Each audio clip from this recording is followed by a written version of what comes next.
Hello and welcome back. This is Kristen from Life of Crafting, and I am now on part 4 for this Recollections pad called Sugarplum. Very beautiful designs. I went through all of the papers in part 1, and between every previous part I have made 2 card designs using one of the sheets in here. I have split this up into 4 categories of ones that were like the cut aparts. The ones I left in the book were the ones I considered like everyday.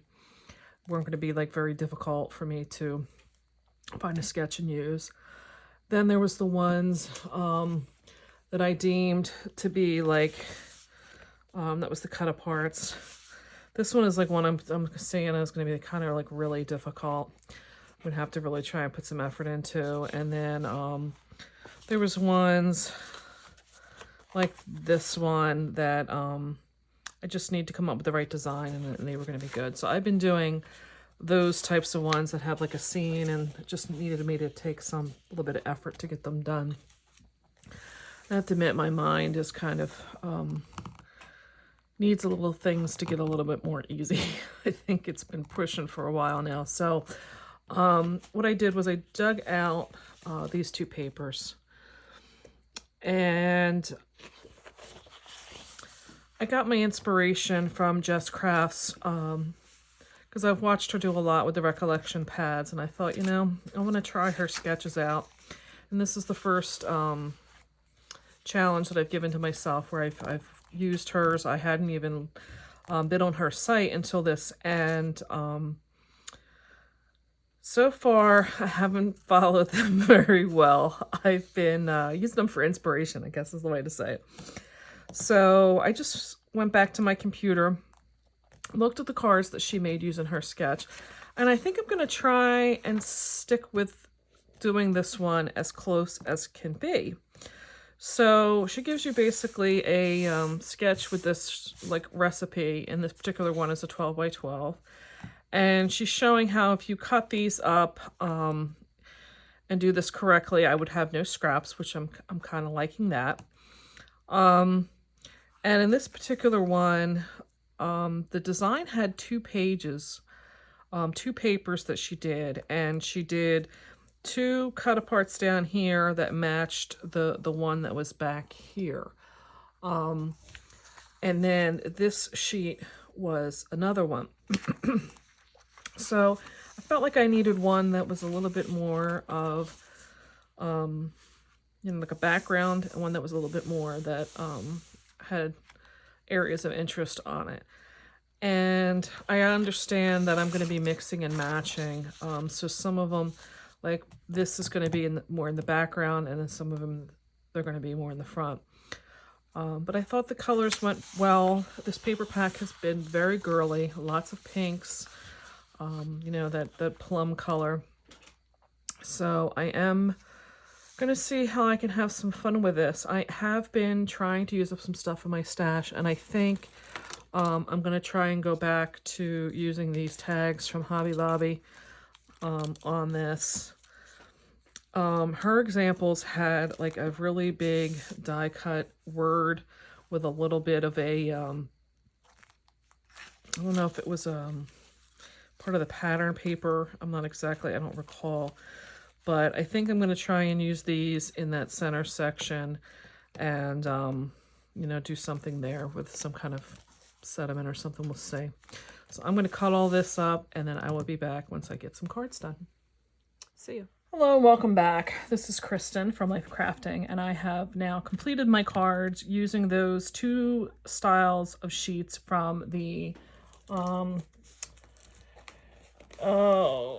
Recollections Sugarplum series paper. I used them all up, so I don't have the papers to show you like I have in the other 3 parts prior to this.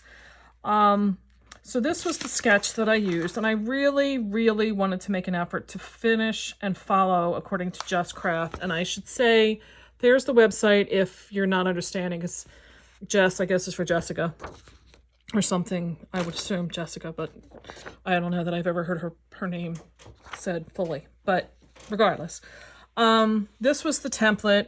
I wanted to use those two different designs, and I wanted to stay as close to the design as I could, because part of this purpose was smashing that stash, but I wanted to give her sketches a try, because I do appreciate that she does these with no scraps, and I'm loving that, because I'd like to smash that pack of paper and really have nothing of worthwhile left. So I was making it a mission. I was trying to really do this as quickly with as minimal supplies type of thing as needed. So I used this like mint green color, pistachio, whatever you want to call it. I say pistachio because it's really a darker green with a lot more gray in it, which is the only reason why I'm saying that. And then this paper that had like a village scene on it with bottle brush trees. And that was probably the hardest thing, was really trying to let that paper come through. And so one of the things I really made an effort was when I cut these strips, that I cut them in such a way so that the two pieces were to match up. And then I don't know why I bothered, because did this design first because the house was right there. So these went, you know, quickly, because I didn't have to worry about what way to cut the paper. When I was doing these smaller strips, it was really hard. So this has that paper. When I say paper, that is a website of where I got my shimmer paper from. And oh my God, do you think I could get prepared? Things just keep going out of reach. The more I reach for it, the more it goes. This is the website, paper-papers.com. I did a whole website about their papers and, you know, how I use them for shimmer paper. This was the citron. I'd say it's citron. I don't know. God help me in my English.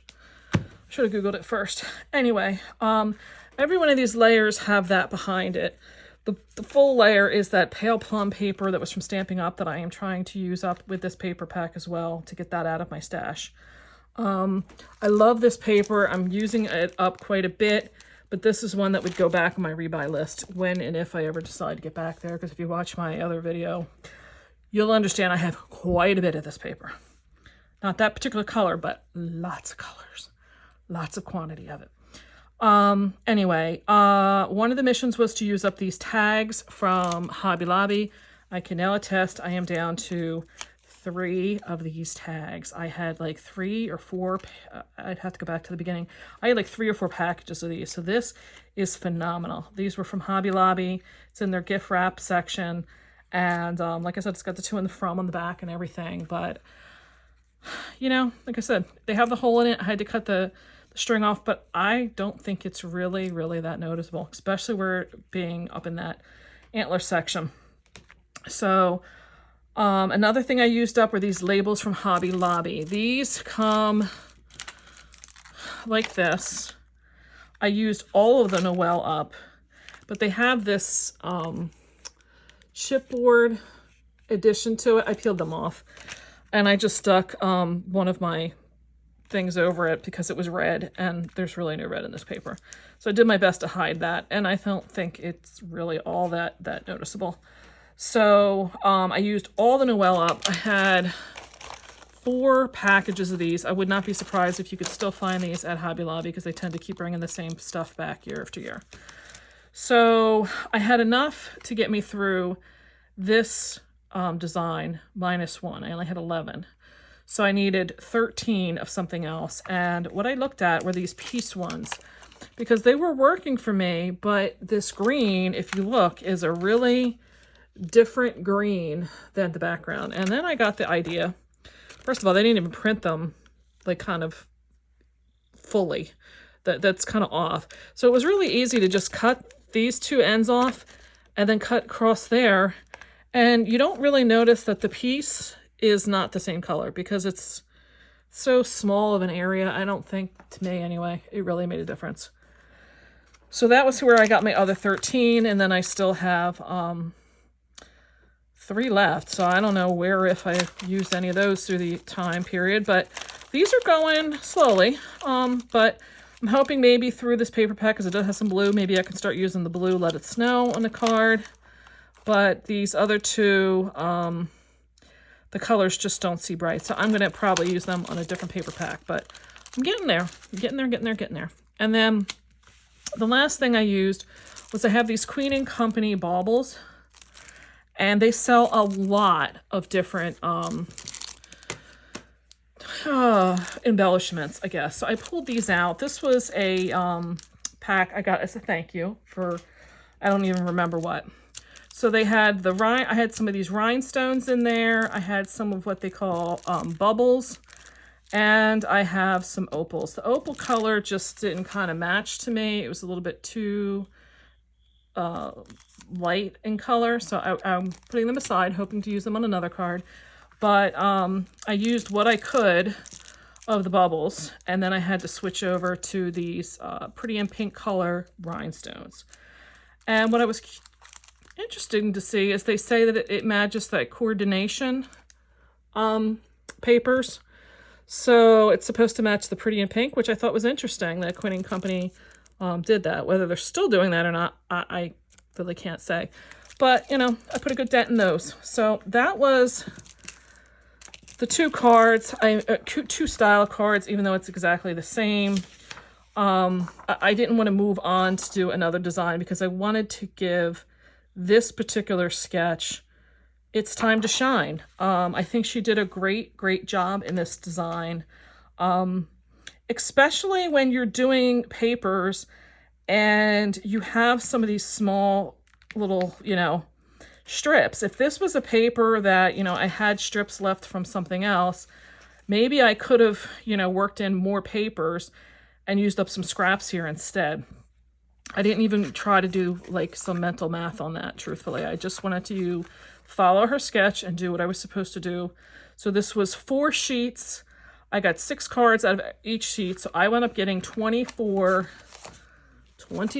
of these cards here. So they're going in my stash to give away this Christmas season to my customers. And I'm hoping they like them as much as I did. So this is the end of part 4. I'm hoping that you like this enough that you'd be willing to give us some thumbs up down below. Also, if you were to subscribe down below, I'd appreciate it. It would also give you the next installment when it gets loaded into your feed, so that you're not having to say to yourself, like, oh, did she load that up? So here's what we got. This is part 4. I will be back with a part 5, and I'll be honest, I don't even know what I'm going to do. I may just randomly pick some paper out. I don't know. I have to look at, I may go up and just look at some sketches of hers now and see if there's another sketch I like. I haven't really gone that far. So I will have a part 5 coming very quickly. Catch you then.